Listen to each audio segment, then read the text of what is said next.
லாவண்யம் பேர். உன்னுடைய குலதெய்வம் என்னம்மா? என் குலதெய்வம் வந்து அங்காளம்மா வீரனார். அங்காளம்மா வீரனார். எப்பா லாவண்யாவுக்கு இந்த அங்காள பரமேஸ்வரி பேசுகிற மாதிரி இருந்தால் எழுந்துரு, பேசாத மாதிரி இருந்தால் எழுந்திருக்கக்கூடாது.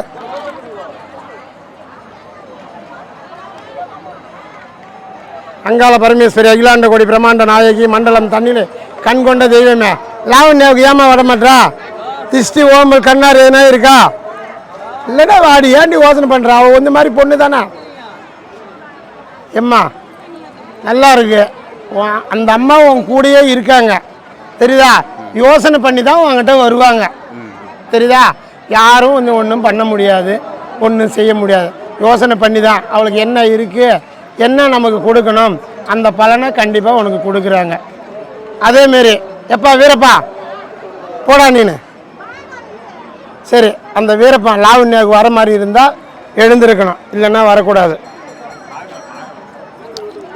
கண்டிப்பாக வரேன்ம்மா. திஷ்டி ஓம்பல் கண்ணாறு எதுவும் இல்லை, நல்லா இருக்குது, உன் குடும்பம் நல்லா இருக்குது. உனக்கு அந்த அம்மா கை கொடுத்துக்கின்னு இருக்காங்க, நல்லா இருக்குது. மலையனூராக கண்டிப்பாக வரேன்.